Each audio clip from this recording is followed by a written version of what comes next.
If you're an artist on TikTok and you feel like you're not getting the views you deserve, or that the algorithm is ignoring you or just overlooking you, I've got good news. As an indie artist, I too wanted to figure out how to go viral on TikTok and have my music translate into streams, which turns into cash. I had an Instagram reel get 5 million views on it, which had my song in it, but it didn't translate into streams, and now I know why. For an artist to completely neglect TikTok, not release music on the platform, not post on the platform, I think they're decreasing their odds. That was Griffin Handrill, co-founder and CEO of Vertical. They've helped artists like Justin Bieber, Lil Nas X, Bee Gees, just to name a few, go viral and get tens and tens of millions of views on TikTok.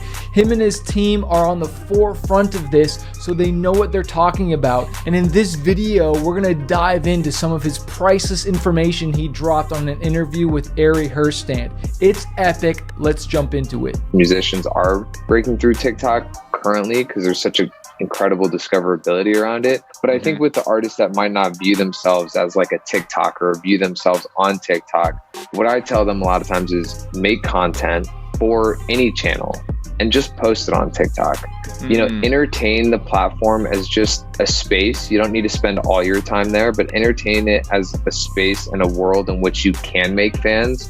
My biggest thing is just increase your odds. I'll kind of take it back to almost like early TikTok days.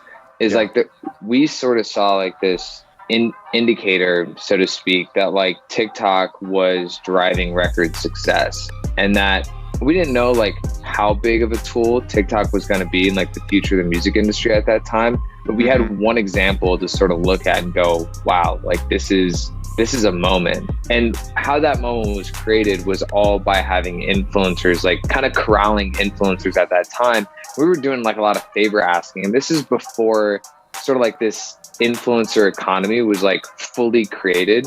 So at the time, like influencers didn't know if they were worth money to post a song in a video, whatever the case might be. But we kind of came up with like a couple different trends, made, you know, called on a bunch of favors with these influencers and like reached out. Like we're just getting our feet wet, right? So we're just like reaching out and getting these influencers on board to use a song. So that same methodology that we took from like early days, we still do now, just with a lot better relationships with influencer talent. I think a big thing for us when we were starting, we're like, hey, we want to be creator first. And how do we get these creators to sort of get around or get excited about using one of these songs in a video? Not only from like a financial perspective, because we're paying them to participate, but also from like, can they really own it? Can they really feel like they're a part of the song? I thought it was so good what he said about getting the influencer to feel like they're a part of the song, to own it, right? Because if they're excited about the song and they own their video, they're gonna make a better video for you, right? It's not just a monetary exchange,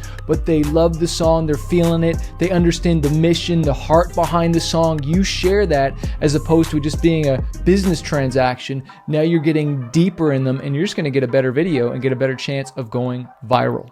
So what we do in short is we come up with really specific creative trends, like everything from dance trends, POV trends, makeup trends. It could be anything big or small. And then we hire influencers out to participate in those trends, and then all do it within a very succinct amount of time. So within a very short time window, so we can achieve sort of that FOMO effect on the internet. And it gets like UGC, like your everyday TikTok user, excited or wanting to use the song in a video. Did you catch what he said there about the FOMO and everything impacting at once? It's not like a slow drip. It's like, let's contact all these influencers and have it all go live and crush at once so we can see a big impact, see it impact the streams and go up, not this little drip out, all right? Obviously, you got to do what you can, but if you can get organized, get all your influencers to post on a specific date, get everybody excited about it so they don't miss out on it, that FOMO, you want to be a part of this thing, right?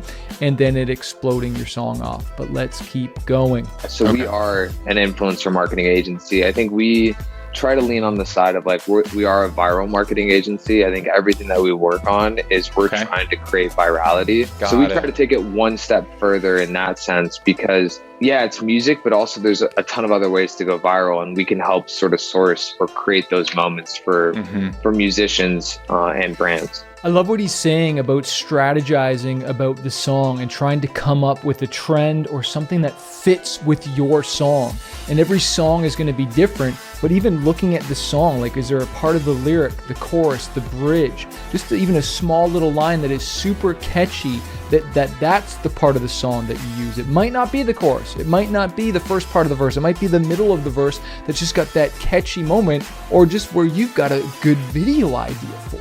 But listen to what he says about the different influencers, and it's not always about the size. We don't necessarily believe that the bigger the influencer, the better. I think a lot of people do have that belief, like the bigger the influencer, the better they're going to be. At the end of the day, it really is like about having a unique trend that fits the influencer, right? So if all of a sudden I'm using let's say a dance influencer for a song that's not a dance song, even if I pay the influencer and they do the video, that's not normal content. That's not organic content to them. So it looks forced on their page, right? Got it. At the end of the day, they're not going to reap the benefits, and their community isn't there to see lifestyle content. They're there to see dance content. So it's not only the big ones that win. I think a lot of people have that misconception. And for us, it's really about like generating a moment, and it needs to be an authentic moment. So we're using sometimes people with tens of thousands of followers, and then other moments we're using people with 50, 60, 70 million followers, right? So the span can range, and it's really all about what we feel like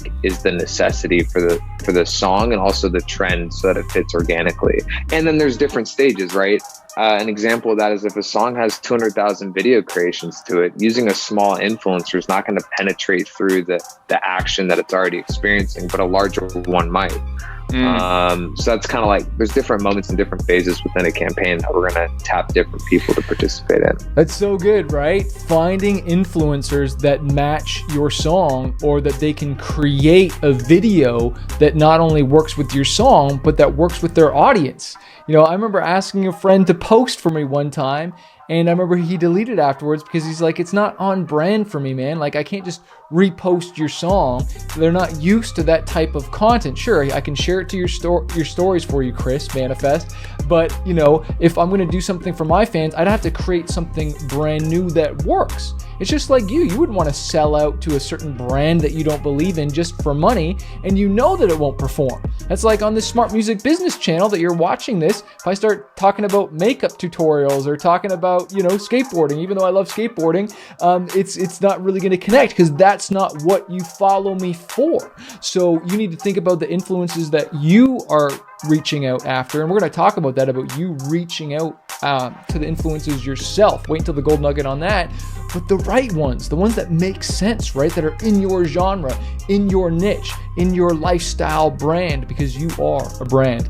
But you might be asking, when do you hire an agency? When does someone like Vertical come alongside your song to come and blow it up? I think we come in truly on every stage. Like we'll come in a month ahead of the release, or even months ahead of the release, and or we'll come in after the song's already released, a day before the release, day of the release, sometimes even a year or 2 years or 10 years after a song's already been released. And then there's like a moment that's starting to bubble up with it. And we're there to like kind of pour gas on the fire. If that doesn't inspire you, that you can breathe life into an old song, whether it's a year, 2, 5, or even 10 years old.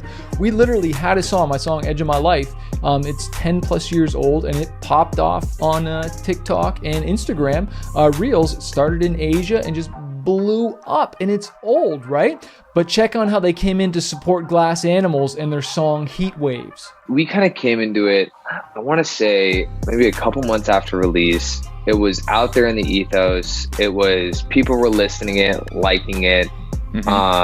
I think people didn't know they loved it yet, but it's such an easy song to love, man. It is such a great killer record. So we came into, and honestly, that one, I think that song specifically, I feel probably the most connected to in so many ways, just because, first of all, I was absolutely in love with the song. I thought it was the best song, probably the best song I've ever heard, point blank, period. Big ups. And that's subjective, right? That's my opinion. But that's great. I love the record, and I was like, and we heard it, and obviously Glass Animals, incredible artists. They made an incredible record. Yeah, we came in a few months after the song was already out. It already had some videos, a couple, maybe even tens of thousands of videos made with the song at that time. But it sort of like flatlined, and we were like, hey, how do we create like another iteration or another moment with this song? And that's when we kind of got into the weeds and really worked closely with the label. We were like, helping come up with video ideas for the band.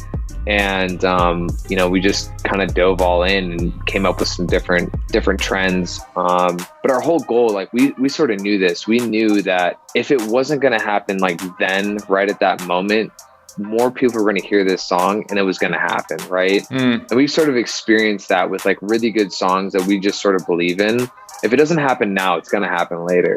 It's just about getting people to hear the record. So you might not have a label to sit down with and brainstorm all these ideas, but you can sit down by yourself and come up with ideas. You can sit down with your boyfriend, your girlfriend, husband, wife, ask a friend if you can just, take them out for coffee, someone who's like, has got lots of different ideas or whatnot, and kick out some ideas and then just go shoot them and try stuff, right? There's a really cool story about Nick D, who just crushes it on TikTok and has millions of monthly listeners on Spotify, where he made all this really nicely produced stuff on like a really nice camera. It didn't do so well, but then he was on a vacation one time and he didn't have time to go and create a new video, but he looked in his drafts and he found one that he didn't think was that great and it wasn't as professionally shot, and he just posted it, and then that thing got millions of views. So don't doubt yourself and just try stuff, right? Be you, be the authentic you, but don't be afraid to think out of the box. Like right now, we're creating all kinds of different TikTok content to see what's working and what's not, and we're gonna test stuff.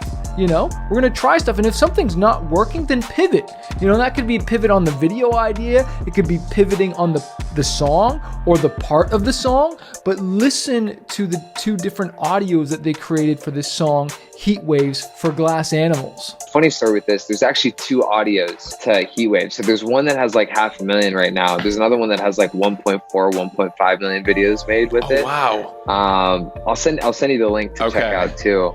This song is an interesting one where we sort of felt like if we were going to attach a trend too early with this song, that it would potentially hurt the record. So what we did is we actually personally reached out to all, we're talking to all these influencers, but we were asking them like, hey, what idea, do you have a strong idea for this song? And what would you do?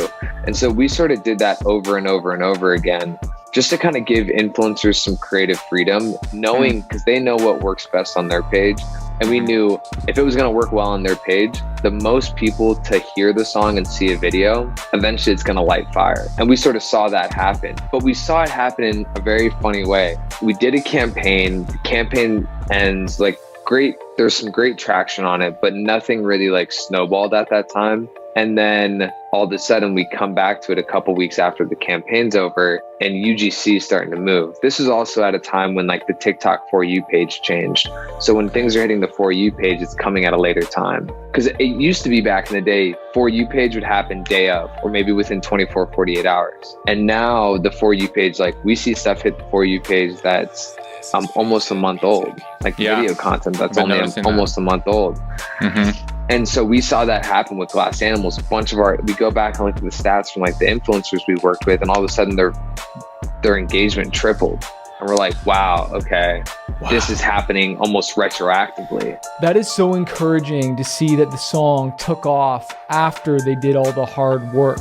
Sure, it's discouraging for the moment. It's like, hey, how come this hasn't taken off yet? We're not getting that user-generated content, which is basically other fans making videos with the songs after, and it's just that organic virality, right? But it happened afterwards. And so this is why it's so important just to keep pushing, keep marketing, and get that momentum until your plane takes off. That's how I look at it, right? But so many artists, we start, stop, and we don't push hard enough and long enough until our plane takes off. So I want to encourage you, keep pushing, keep doing what you're doing. You might not be able to see what's going on right now, but something is happening. I hear that a lot in church, that God is working right now. You can't see it. You're going through the struggle right now. You're thinking of giving up right now. What you think is going to break you is actually going to be your breakthrough if you stay in the game. right? So I want to encourage you, keep fighting, keep pushing. There's a proverb that says, even though a righteous man falls down 7 times, he gets up and goes again. Don't get weary doing good, which is your music. Keep pushing, right? You don't necessarily have to hire an agency. You DM people yourself. You keep creating the content yourself. And that way you also have a profile. Because if you blow up your profile, right, then you have some leverage. And then you're going to get your influencers cheaper, or you can do some trades or do some different creative things to get your music out there. All right. If you haven't taken our Spotify challenge, click the links below. Or if you've never run Spotify ads, again, we got links below on training on how to do that and get your music out there. Because we really believe here that it's a mix of both organic and paid, right? Whether you're doing paid influencers, paid ads, or just organic traffic on your own profile. It's not one or the other, it's both. And I know it seems like a lot, but hang in there, keep going, you're gonna figure it out.